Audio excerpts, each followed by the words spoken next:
Buenas tardes a todos, gracias por estar. Hoy iniciamos el cuarto módulo del Diplomado en Estudios Morazánicos, que la Universidad Nacional de Agricultura, junto con la Secretaría de Educación, están presentando a todo el Magisterio Nacional. El día de hoy tenemos la oportunidad de contar con nuestro maestro, nuestro querido maestro Arnulfo Ramírez de la Costa. Le leo algo un poco así rápido de él, ¿verdad? Tiene una licenciatura en Historia por parte de la Universidad Nacional Autónoma de Honduras. Tiene una maestría en culturas amerindias por la Universidad Complutense de Madrid. Es docente de la carrera de Historia de la Universidad Nacional Autónoma de Honduras y otras universidades.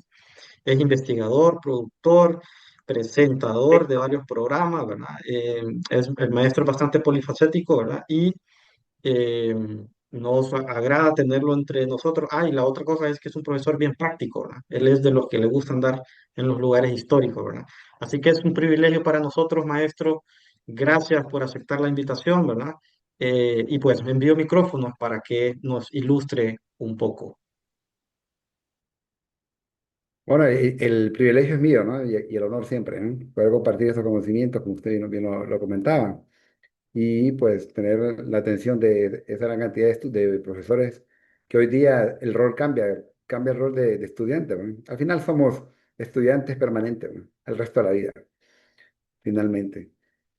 Bien, entonces vamos a iniciar. Voy a retomarlo un poco, eh, hacer un poco una retroalimentación y después caer en en el tema que pues me han solicitado para esta actividad importante. Aquí estoy pues en la Universidad Nacional Autónoma de Honduras. Fíjese que les quiero comentar que yo soy el producto de la educación pública, estimado. Mire, estudié en una escuela pública, de séptimo a noveno en una escuela, un colegio público, de décimo a doce, antes en un colegio público.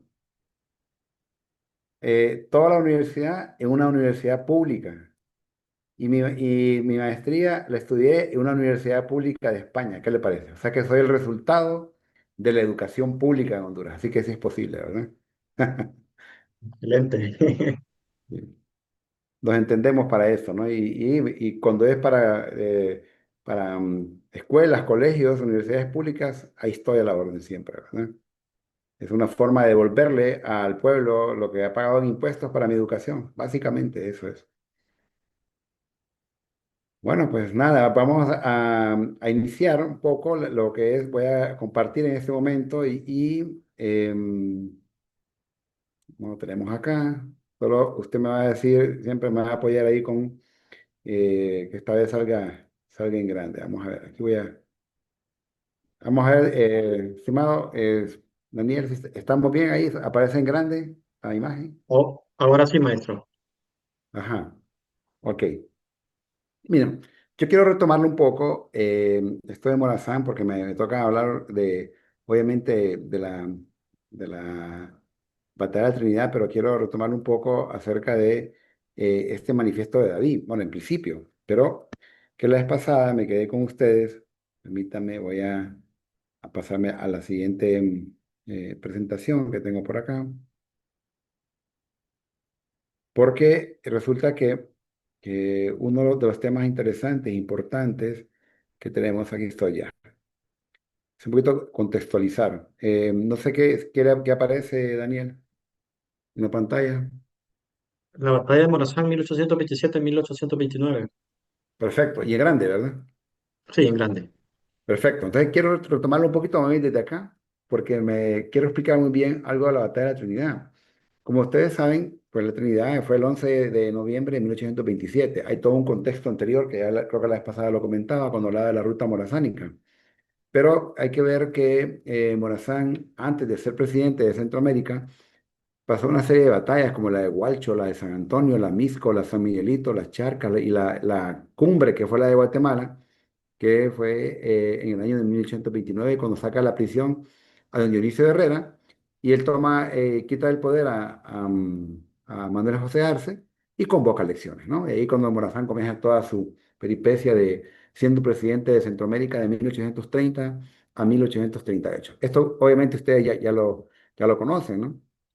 Ahora, quiero ser bien específico en esta parte de la batalla para que tengo aquí una presentación para ver esta batalla en tres momentos. Esta batalla ya todos sabemos que fue entre Justo Milla y Francisco Morazán. ¿Por qué Justo Milla? Recordemos que Justo Milla había sido vicejefe de Estado, que por cierto renunció para unirse a Manuel José Arce. Había sido vicejefe de Estado junto con Dionisio de Herrera. Pues al final la orden que tenía Justo Milla era detener a Morazán. Y se acuerdan que hablamos la vez pasada que Morazán venía desde Nicaragua, pasó por Choluteca, Pespires, Sanarande, que ahí fue donde se planificó la batalla en Sanarande. Y luego fue y pasó aquí por la Trinidad, que ahí fue realmente el lugar de los hechos históricos de esta batalla. Entonces son dos personajes interesantes porque ya se habían enfrentado en la Maradiaga también, como que ya se conocían un poquito sus estrategias. Pero lo que hace Justo Milla, él sabe que Morazán viene desde el sur y Morazán, como les dije la vez pasada, creo que Morazán tenía orden de captura. O sea, capturar a Morazán como el lugar, vivo o muerto, así, de sencillo. Pero algo paradójico es que Justo Milla le da a Morazán, antes de que Morazán haga todo ese recorrido, le da a Morazán un salvoconducto, pero tampoco lo respetó él mismo, ¿no? O sea, se ve toda algo totalmente ilegal. Bueno, aquí voy a presentarles en este esquema más o menos las tres versiones de la batalla ya más especificadas, más explicadas acá en esto, ¿no? Sabemos que esto es lo que se conoce como la planicie de la Trinidad, toda esta parte de acá. Esto que miran aquí es la carretera del sur, ¿no? La que va para Choluteca o viene de Choluteca para Tegucigalpa. Realmente la batalla se llevó a cabo acá en este sector. Recordemos que Morazán viene de Sanarande con su gente, ¿no? Y ahí dentro del sitio hay unos cerros bien importantes. Ahí tenemos el Cerro de la Eternidad, luego tenemos el Cerro Caranjuiz, que lo ven ustedes por acá, y luego tenemos aquí el Cerro de Milla, y vamos a ver por qué se llama el Cerro de Milla. Como pueden ver, prácticamente ubicarse aquí era muy importante. ¿Por qué razón? Porque si uno se ubicaba en este sector, tenía el control, aquí uno tiene una visión de 180 grados, ¿no? O sea, todo lo que pasa alrededor, todo este sector de aquí, tenemos esa visión, ¿no? Como tal, voy a poner un puntero acá. Entonces, toda esta parte de acá, ellos se enteraban y si alguien los atacaba por este sector, el Cerro Caranjuiz servía como un muro de contención de tipo natural. O sea que, por eso Morazán insistía que el que era primero acá, tenía el control de la zona, ¿ok? Es un poquito para ubicarnos en el término, la parte geográfica. Pues en la primera versión aparece que Morazán llega, miren la primera versión lo que dice, ¿verdad? Llega un 10 de noviembre de 1827 y dice con 600 hombres, ¿verdad? Eso es lo que se dice. Y Justo Milla aparece por acá y Justo Milla llega en la mañana del 11 de noviembre de 1827 con 1500 hombres. Recuerden que Justo Milla traía al ejército federal y Morazán traía al ejército aliado protector de la ley, ¿no? Que eran los paralelos a los federales. De Milla venía de Tegucigalpa, ¿no? Él sabía que Morazán venía del sur. Recordemos que, y comentando un poco lo de la vez pasada, que tanto Morazán como Milla tenían espías, ¿no? Que le estaban ayudando a avisar por dónde venía, ¿no? Entonces, al final, pues Milla ve a Morazán y en esta primera versión se dice que Milla emprende una retirada el 11 de noviembre de 1827. Esta es la primera versión. Morazán ocupa el Cerro de la Trinidad, llega, pero Milla ve que Morazán llegó primero, entonces en esta versión dice que Milla huyó. Entonces, para que vayan notando ustedes estas versiones. Entonces, la primera versión, Milla huye. Ahora miremos la segunda versión que también se comentaba, ¿no? En esta segunda versión, igual, arribó Morazán el 10 de noviembre de 1827, se dice que con 500 a 600 hombres, donde a el Cerro de la Trinidad. Y Justo Milla llega el 11 de noviembre, un día después de 1827, con 1300 hombres. Sé que Morazán, en esta segunda versión, dice que Morazán llegó un día antes. De Milla, pues como ustedes pueden ver, las dos versiones, hasta ahorita, esta es llegar al Cerro de la Trinidad y esta es detener a Morazán de parte de Milla. Entonces Milla ve que Morazán está acá. Entonces, ¿qué es lo que hace Milla? Pues ataca, ¿verdad? Por así decirlo, ¿a quién ataca? en esta versión. Milla ataca a Morazán. O sea que aquí en la segunda versión Milla no huye, sino que ataca a Morazán. Pero se dice que finalmente Milla emprende la retirada el 11 de noviembre de 1827. O sea que hasta aquí, esta es la segunda versión. Ahora vayámonos a la tercera versión y es la que de alguna forma u otra pues tenemos documentadas o mediante informantes de los militares que estaban con Morazán. Entonces, ahora miremos la tercera versión, que esta es más completa, ¿no? Hasta aquí, miremoslo entonces. Resulta que Milla monta un campamento el 10 de noviembre de 1827, se dice, con 1.200 hombres. O sea que Milla lo que quería hacer es, como decimos comúnmente, madrugarle a Morazán. Por eso llega un día antes, ¿no? Y Morazán, como venía de Sabana Grande, él llegó el 11 de noviembre, se dice, en horas de la mañana, muy temprano. Milla sabía que este camino era como obligatorio en aquel entonces, ¿no? Y resulta que Morazán llega y se instala y Milla emprende el primer ataque al amanecer del 11 de noviembre de 1827. O sea, vean que enfrenta. Noten ustedes que en esta tercera versión también enfrenta a Morazán. Pero Milla pensaba que Morazán venía solo. Pero ahí es cuando Morazán cambia la estrategia, porque recordemos que en esta batalla Morazán no era el comandante, ¿no? Habían otros a cargo, después que Morazán es reconocido por ser estratega militar. Resulta que con quien se enfrenta Milla es con el coronel Pacheco, ¿no? Un grupo de militares del coronel Pacheco. Milla pensaba que se iba a entrar con Morazán, pero por el flanco derecho y el flanco izquierdo, como ustedes pueden ver, ataca por el flanco derecho Francisco Morazán junto con el coronel Román Valladares, y por el flanco izquierdo ataca el coronel Remigio Díaz. Entonces, como ustedes pueden ver, como lo comentamos la vez pasada, este es un ataque en tridente, un ataque frontal por el flanco derecho y por el flanco izquierdo. O sea, quien venía por el flanco derecho realmente era Morazán. Uno pensaría que era Morazán el que iba de frente, pero Morazán plantea esta estrategia que es un ataque en tridente, ¿no? Que lo comentamos la vez pasada. ¿De qué creen que hace Mía? Pues Mía hace lo que hacen todas las versiones, en las tres versiones. Emprende una retirada a las 3 de la tarde del 11 de noviembre de 1827. O sea que finalmente de Mía incluso no se vuelve a saber mucho, ¿no? Se dice que después apareció muerto por ahí. Pero aquí lo que podemos ver es cómo Morazán propone esta estrategia y finalmente este triunfo de Morazán no solo fue de Morazán ni Honduras, fue un triunfo a nivel de Centroamérica. Y aparte de eso, Morazán es reconocido como un estratega militar. Esto como que lo lanza a Morazán para ser reconocido como un verdadero estratega, ¿no? O sea, quizás hoy día la miramos como una simple batalla, pero en aquel entonces realmente fue una super batalla, ¿no? Es un lugar emblemático.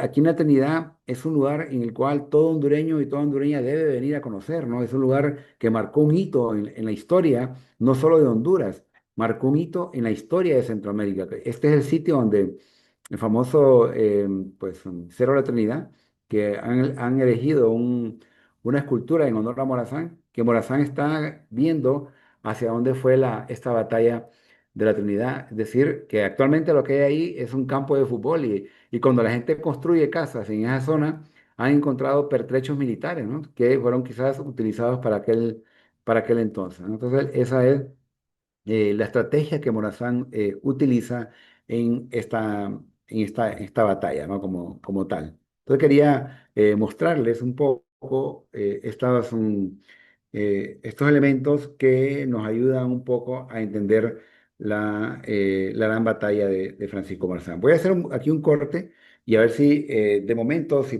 podemos hacer un par de preguntas o comentarios, así luego seguimos. Si tienen alguna consulta con relación a esta temática, maestros, solamente levantan la manito y hacemos. Tenemos bastantes militares que creo que han estudiado esta temática. Tal vez Ujú. ellos se animan,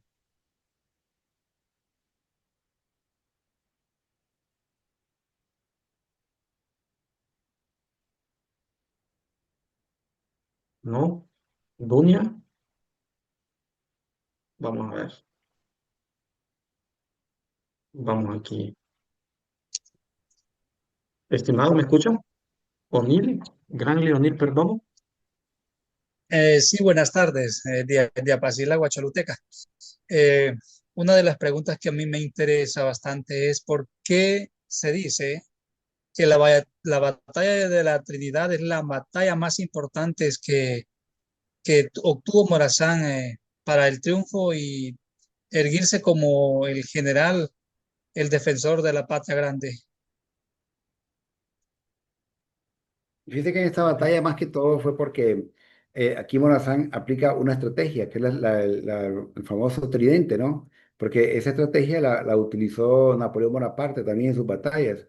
Y recordemos que Morazán, dentro de las filas de Morazán, estaba el famoso Nicolas Rulle, que era de origen francés y que había luchado en las fuerzas de Napoleón Bonaparte. Entonces, de alguna forma, Morazán es influenciado. Recordemos que Morazán es autodidacta, ¿no? Obviamente leyó mucho en la biblioteca donde Dionisio de Herrera y algo tuvo que haber aprendido. Entonces, es como, miren qué interesante, que ya que usted hizo la pregunta, imagínense, en esta batalla, para que hagamos un pequeño análisis, es una batalla de hondureños, oiga bien, o sea, o entre hondureños, o hondureños contra hondureños a favor de intereses extranjeros. ¿Les suena esto? ¿No? Entonces, para que vean ustedes cómo la historia también nos ayuda, la historia es estudio científico del pasado para entender el presente y saber hacia dónde vamos al futuro, ¿no? No nos quedamos en el pasado. Entonces, en esta cosa, en esto, pues al final, obviamente Morazán sale triunfando, ¿no? Y el hecho de que prácticamente si detienen a Morazán, mire, si detienen a Morazán, Justo Milla lo detiene y lo mata. Ah, no hubiera pasado más. Pero qué bueno que no pasó esto, porque no toda esa historia de Centroamérica, a saber, hubiera sido otra historia realmente, ¿no? Entonces, por eso fue importante, porque Morazán pudo haber perdido, pero es que o Morazán dijo, no, no me interesa, yo voy para... Porque la idea de Morazán era ir a Guatemala a sacar de la prisión a Dionisio de Herrera, quitar del poder a Manuel José Arce y tirar a elecciones. Pero Morazán sabía que no podía solo. O sea, Morazán requiere del apoyo de los demás. Entonces él no fue indiferente. Entonces por eso se nota como digo yo, que marcó un hito, ¿no? O como que impulsó a Morazán a ser reconocido como un estratega militar. Probablemente eso le pudo haber dado mucha confianza a Morazán en su vida política, ¿no? Como tal. Excelente. Dunia, Dunia, ¿nos escucha? Dunia Mejía.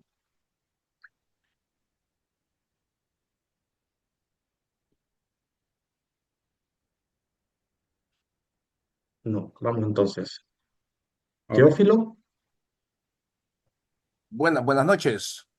Buenas buenas noches.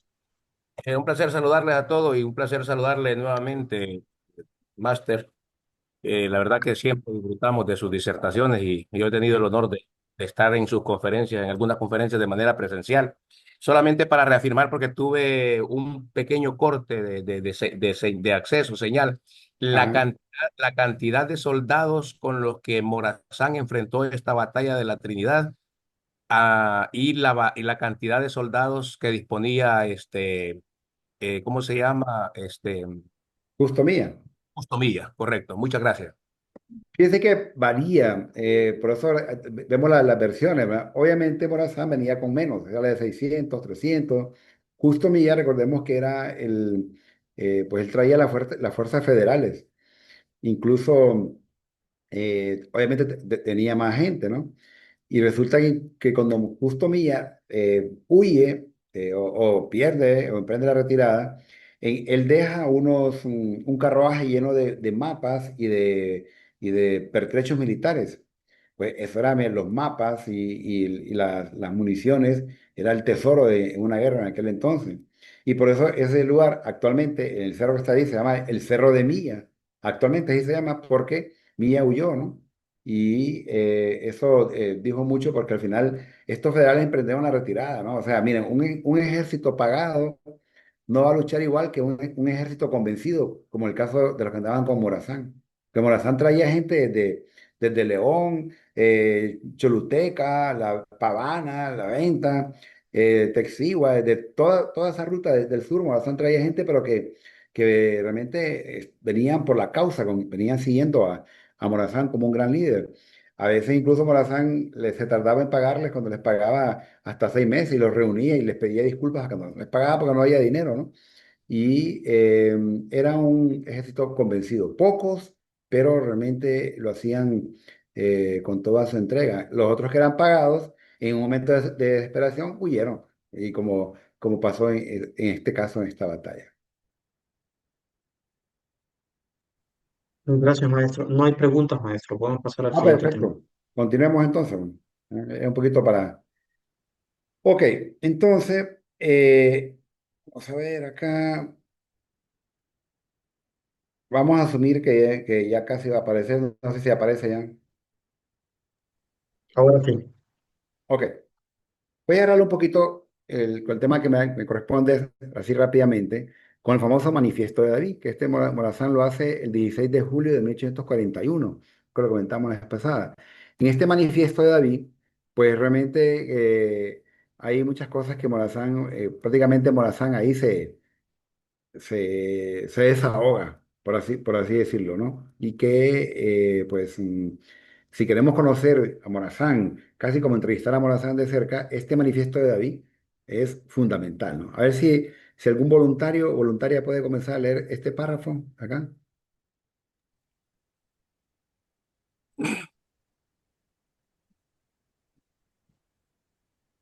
Diego, ¿está ahí?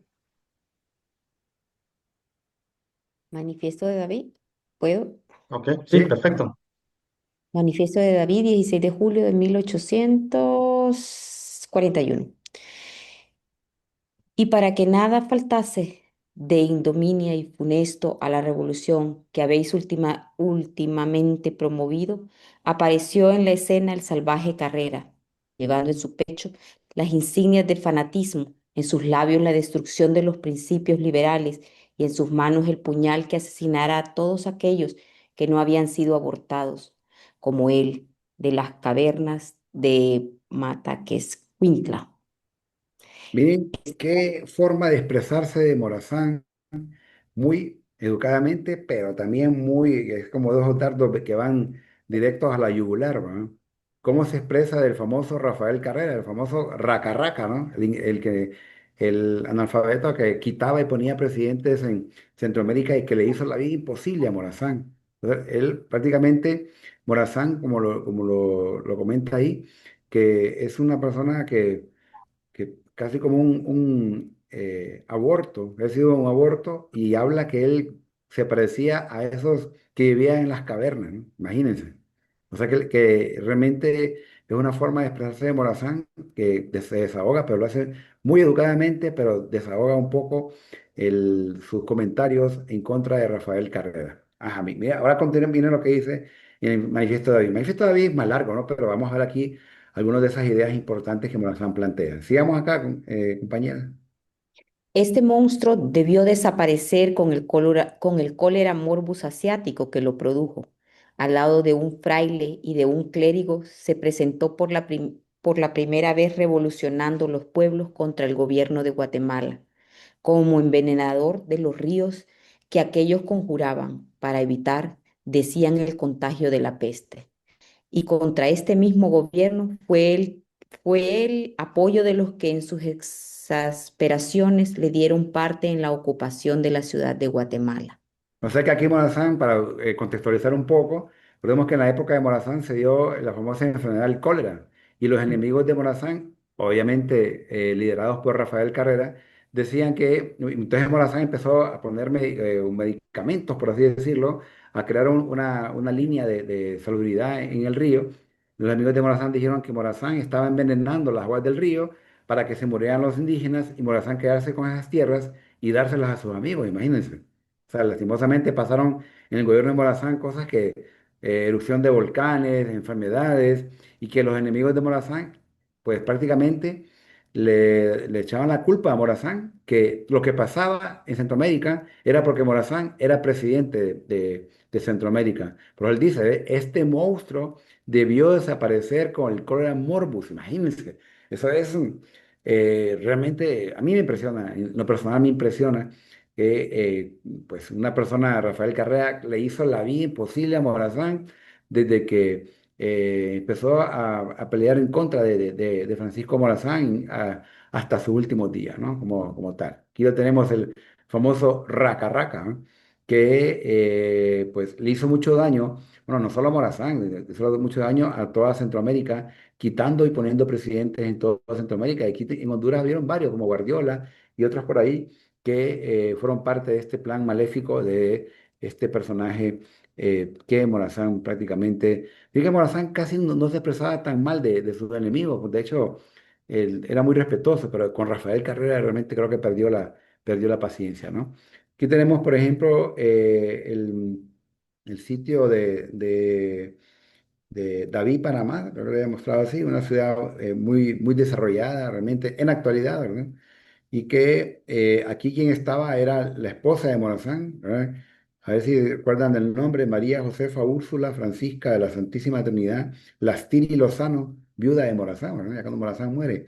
Y esta es la zona que les comentaba, que es como la zona histórica, más o menos Morazán se movió acá, porque aquí se encuentra una casa que, pues, donde vivió Morazán. Aquí incluso aparece, hay una placa donde se habla acerca de quienes vivieron ahí, ¿no? Es la provincia de Chiriquí, que antes, recuerden que David o Panamá pertenecía a Colombia, ¿no?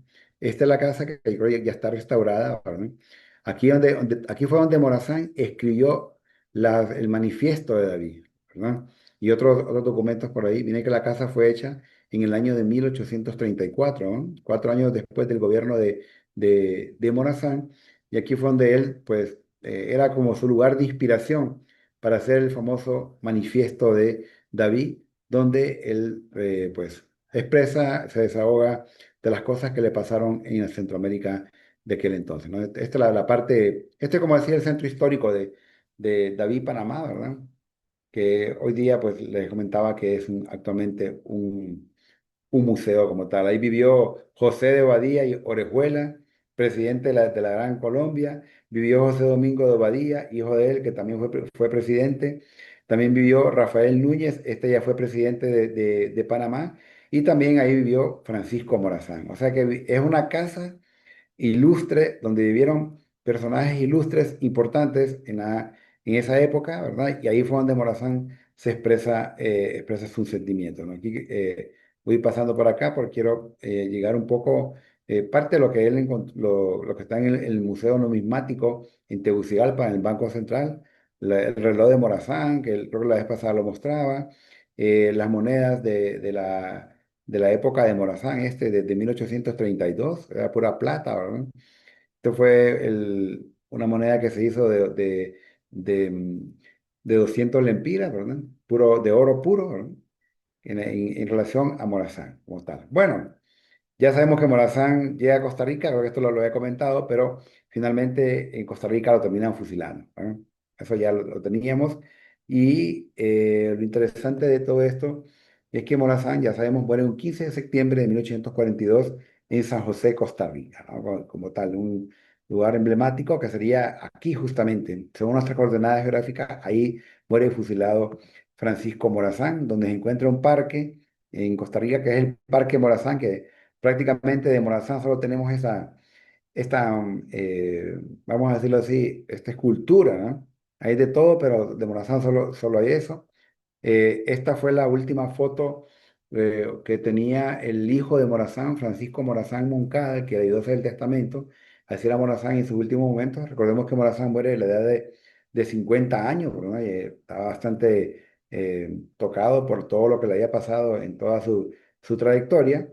Y este es el famoso Colegio San Luis Gonzaga, yo comentaba de que este colegio lo fundó Morazán el 1 de septiembre de 1842 y 14 días después Morazán muere fusilado en Costa Rica, ¿no? Eso es finalmente el Morazán que pide que sus restos sean llevados a El Salvador. Pero ahora miremos lo que me solicitaron también, la ruta de los restos óseos de Morazán. ¿Qué pasó con esto, no? ¿En qué momento volvieron a retomar eso? Si Morazán muere en 1842, O sea, pero ya pasa el 43, pasa el 1844 y no hay respuesta de nadie, ¿verdad? En este caso. Y es aquí cuando voy a darles la crónica, porque esto es una crónica de cómo los restos de Morazán van a dar de nuevo al Salvador. A ver si me ayuda, compañera, la lectura. De los restos óseos de Morazán. El gobierno salvadoreño agradece a Costa Rica por este envío espontáneo y generoso, a la vez que subraya haber demostrado su deseo de conservar las cenizas de Morazán en su territorio. En efecto, el 3 de marzo de 1848, en el Congreso de El Salvador se había presentado una petición firmada por 3 de sus miembros, pidiendo con un tono exaltado que se realizaran los trámites para la repatriación del cuerpo. Ok, entonces Morazán, acuérdense, muere en 1842. O sea que en El Salvador, hasta 6 años después, están reclamando los restos de Morazán para traerlos de Costa Rica a El Salvador, los famosos coquimbos que se le conocen, ¿no? Entonces aquí lo hacen a nivel, pues, oficial, porque no había movimiento de traer esos restos de Morazán a El Salvador y Costa Rica le daba igual porque al final no le interesaba. Sigamos acá.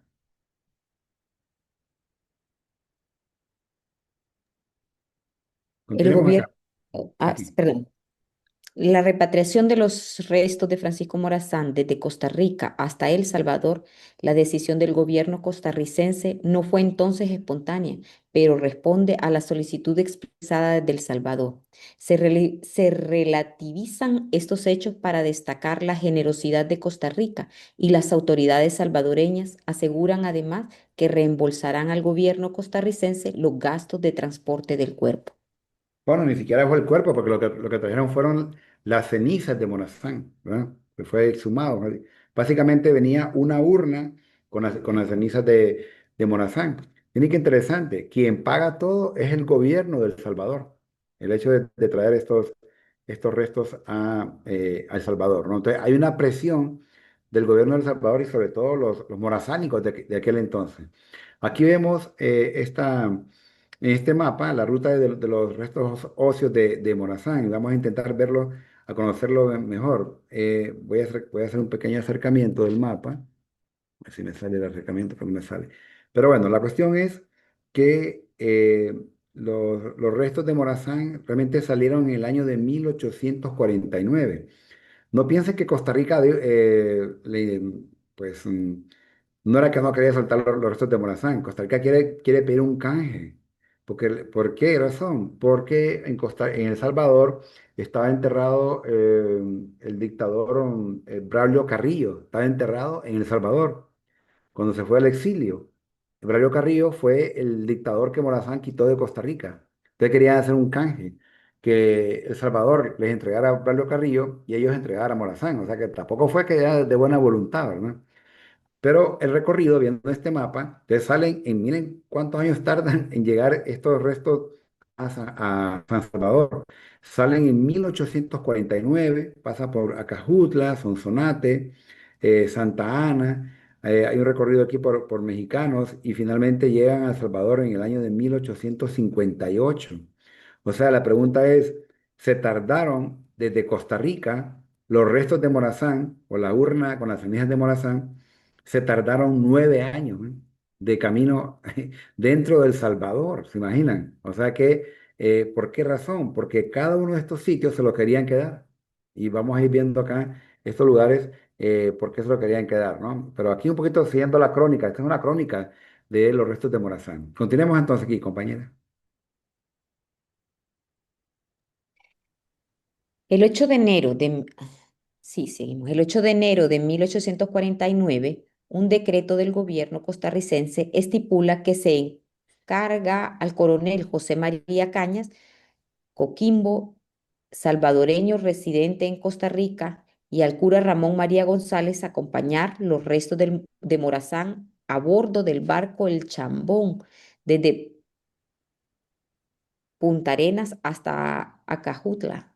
Exacto. El nombre del barco no nos parece mucho, ¿va? No hay que hacer mucha bulla con ese nombre, pero bueno, Ujú. lo traen en un barco, ¿no? Finalmente a Morazán sus restos. Y acuérdense, sale el 8, el decreto es el 8 de enero del 49, ¿no? Digamos, y como les decía, tardan 9 años para llegar hasta lo que es el ciudad de San Salvador. Y estos coquimbos, repito, eran los que seguían a Morazán, ¿no? Y de hecho hay un barco en el que Morazán viajaba que se le habían puesto el coquimbo, ¿no? Ajá, sigamos acá.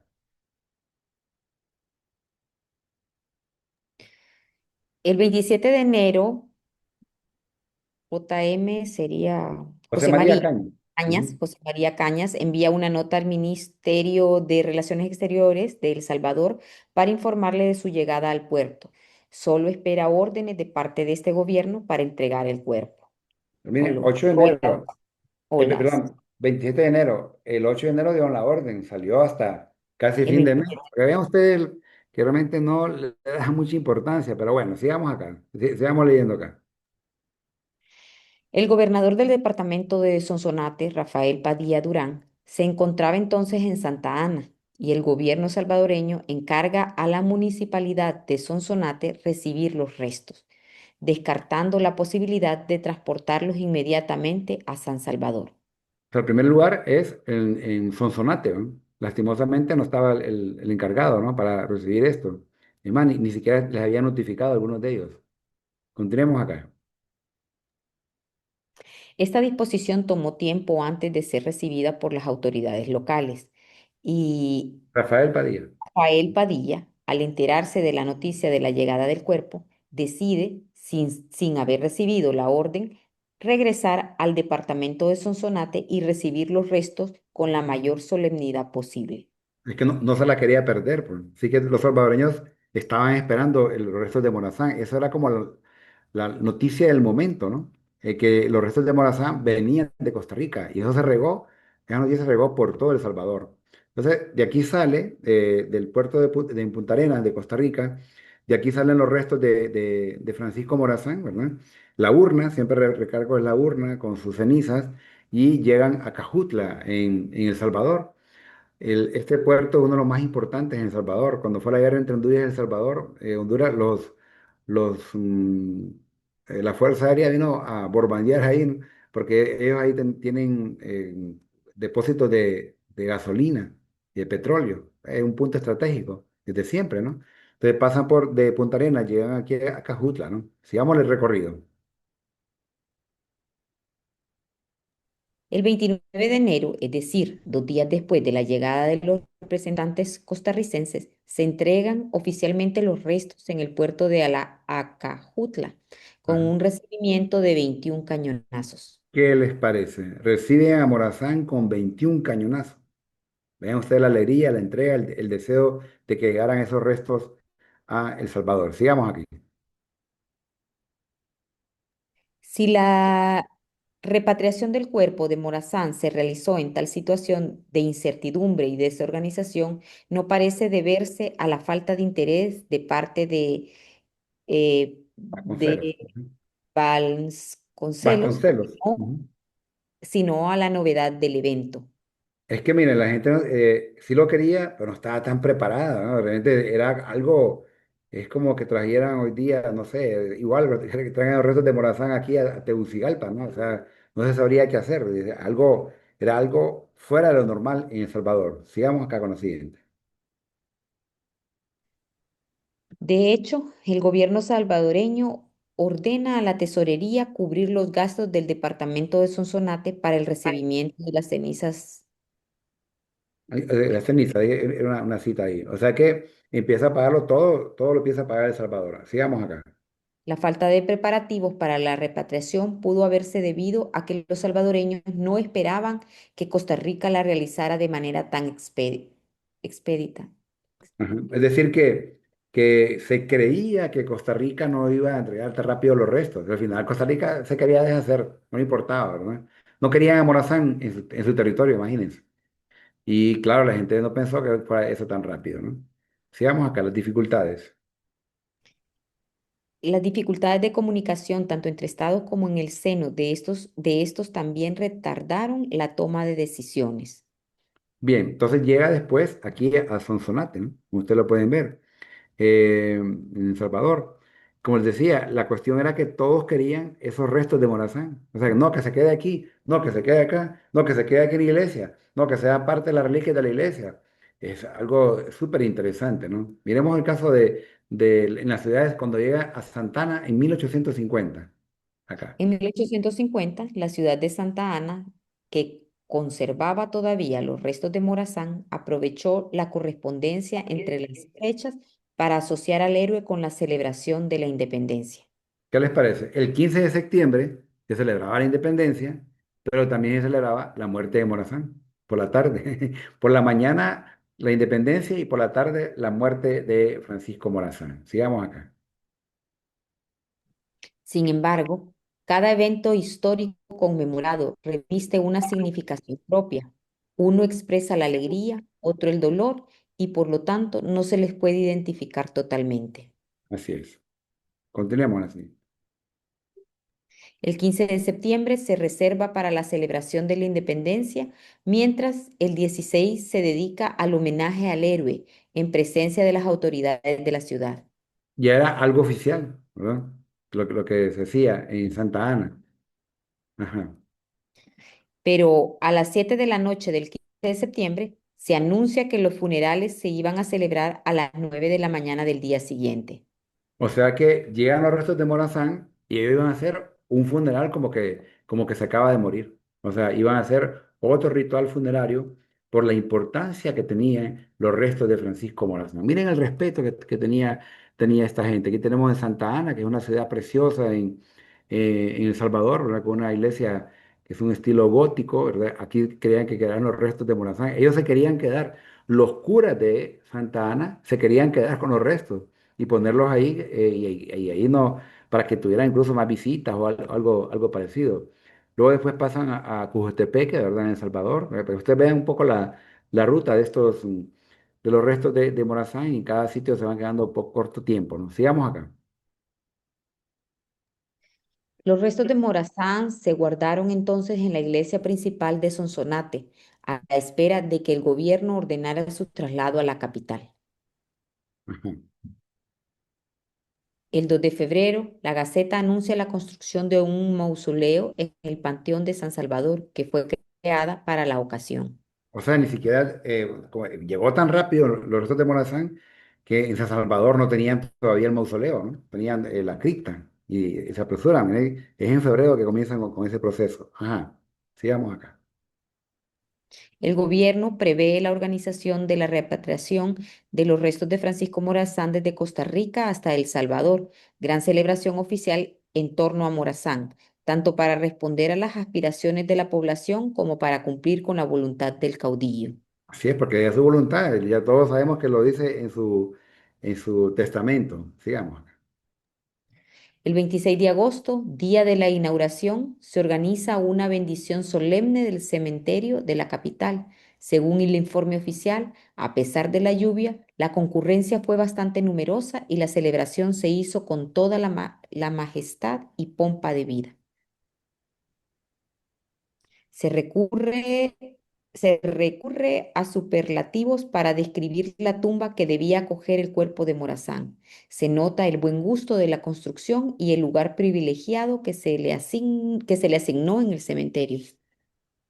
Entonces finalmente llega a San Salvador, llega el famoso cementerio de los Ilustres, ¿no? En aquella época era el cementerio general, pero después se convierte en el cementerio de los Ilustres, que es básicamente aquí lo que ustedes ven en el plano, ¿no? Que tenemos que esto quedaba alejado de la ciudad, pero hoy día ya está totalmente lleno. Aquí tenemos la entrada principal, para los que no conocen, del cementerio de los Ilustres, es donde están los restos de Francisco Morazán, ¿no? De hecho, hay una placa que dice: Lego mis restos al pueblo salvadoreño en prueba de mi predilección y reconocimiento por su valor y sacrificio en defensa de la libertad y de la unión nacional, ¿verdad? Que él realmente, es lo que dice en el testamento, él decidió que los restos de él fueran llevados a El Salvador, que es un país que lo apoyó bastante, ¿no? Fíjense que este cementerio, la cripta de Morazán, es visitada por propios y extraños.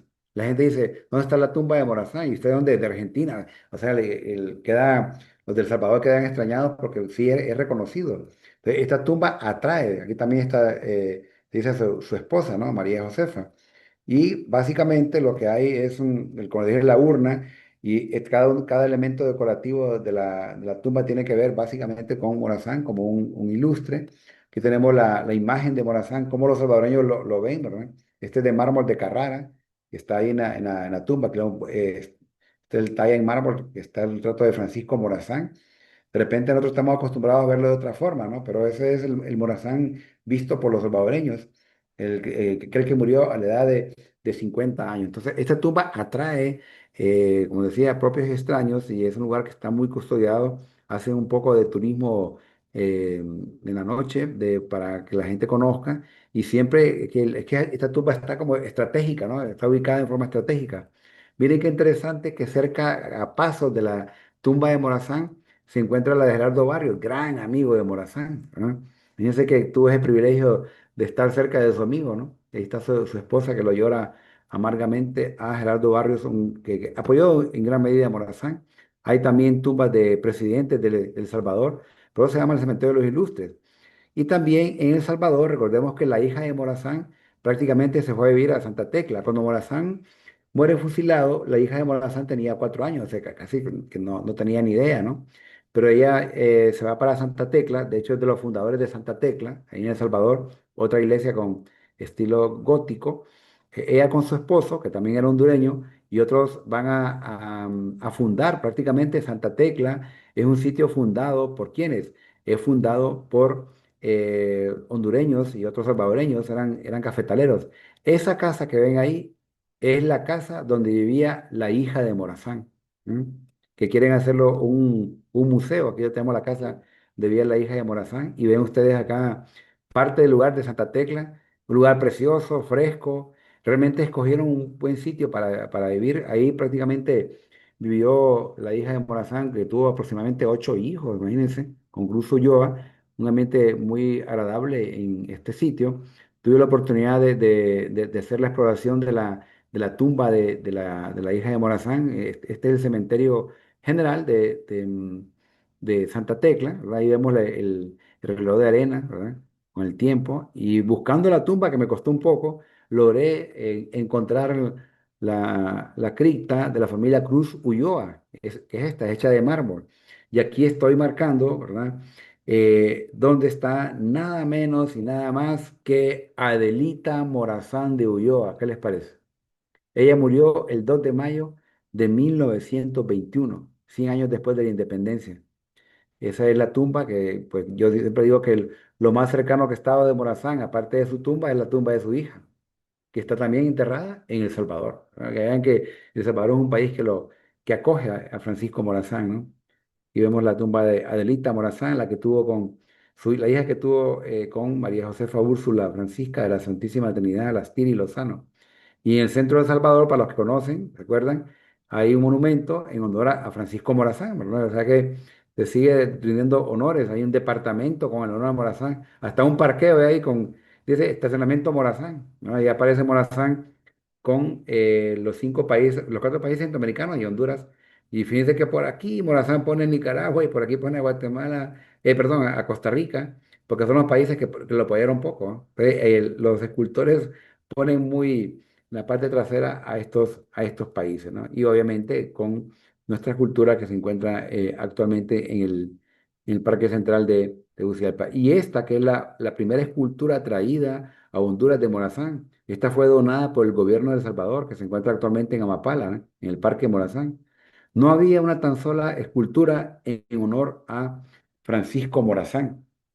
Y esa es donada por el gobierno de El Salvador en mármol de Carrara, donde dice Morazán, la grandeza de un pueblo no se mide por la extensión de su territorio, sino por la dignidad y el honor de sus hijos, ¿no? Definitivamente, este es uno de los grandes pensamientos que Morazán tiene, ¿verdad? Y que viendo hacia los amaneceres y atardeceres más bellos se dice, de Honduras, están en esta zona, ¿no? Bueno, finalmente, para hacer un poquito una reflexión, para ir cerrando, tenemos aquí cuando muere Simón Bolívar, que muere en 1830, ¿verdad?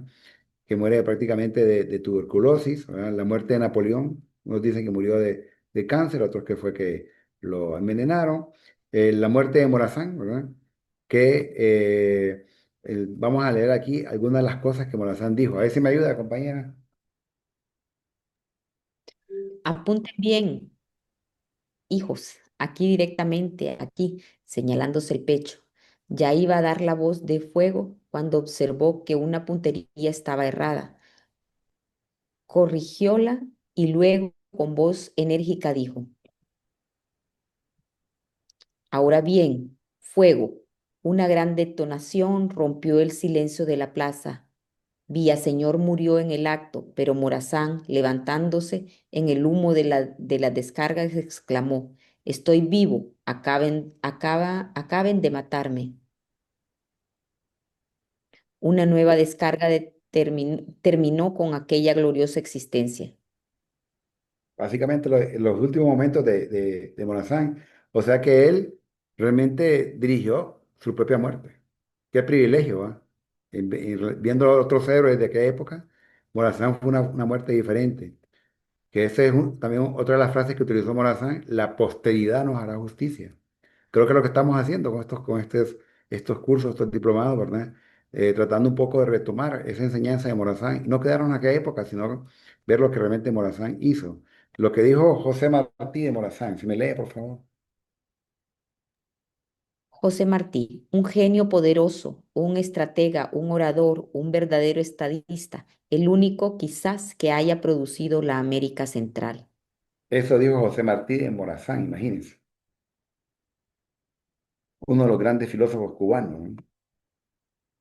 Aquí tenemos a uno de los hijos de Morazán, Francisco Ulloa Morazán. Este era hijo de, de, de, de Adela Morazán, ¿verdad? Los pocos que quedaron allá en El Salvador. Yo creo que no sé si lo había mostrado, ¿verdad? Los descendientes de Morazán que todavía están por ahí distribuidos en Centroamérica. Y tenemos varios descendientes de Morazán, y las casas donde Morazán vivió, en Panamá, en Costa Rica, ¿verdad? Una de las casas donde él vivió, y aquí esta fue la casa donde lo llevaron preso cuando lo fusilaron, ¿verdad? La casa de don Pedro Mayorga, que era gran amigo de Morazán, y lo traicionó, ¿verdad? Y esto es un grabado del artista Cisnero, que fue encontrado en la biblioteca de París, de Morazán, ¿no? Fíjense, Morazán en París. Este es una litografía de Morazán, vestido de civil, como lo conocieron los amigos en su época, y que este fue encontrado por Óscar Acosta en la venta de libros de la Cuesta de Moyano. Esto fue encontrado en Madrid en 1973. O sea, ¿qué hacía Morazán en Madrid, París, ¿verdad? Y aquí la famosa película, que me imagino que ustedes ya la, Cambio la rendición ya la ofrece vieron, garantías o la para van mi a ver, familia. ¿verdad? La gente no entiende con quién están tratando. Espero que se esté corriendo la película. Ahí, el corto. Estamos en una negociación. Se va corriendo, ¿verdad, Daniel? Sí, maestro. Ok. Te romperé el cerco, señores. Entiendo que en breve partirán ustedes para San José. ¿Hay alguien aquí que desee confesarse algo?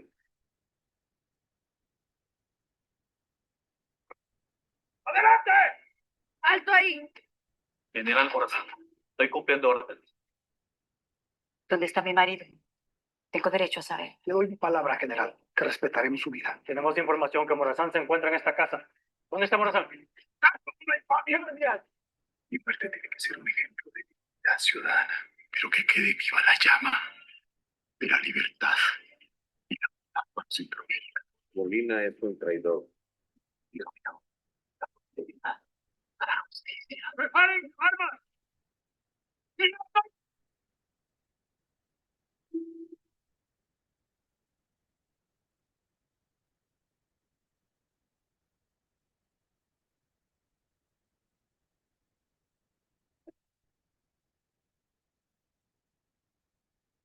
Entonces, como pueden ver, obviamente películas, ¿verdad?, que se han hecho de él. Y esto es como lo último que ya aquí en la Universidad Nacional Autónoma de Honduras ya está haciendo un predio donde se va a instalar las oficinas del satélite Morazán, imagínense. este satélite que es una forma de un cubo, ¿verdad? Bien interesante. Este satélite es un satélite educativo que va a andar dándole la vuelta a todo el planeta. ¿Qué les parece? Morazán, alrededor del planeta. El sueño de Morazán, unir Centroamérica, pero también apostarle a la educación, que este era su sueño, como les comentaba, siempre unidas las 5 repúblicas centroamericanas, sueño por el cual luchó casi gran parte de su vida y toda su fortuna fue orientada hacia lo que fue la unión de Centroamérica. Muchas gracias.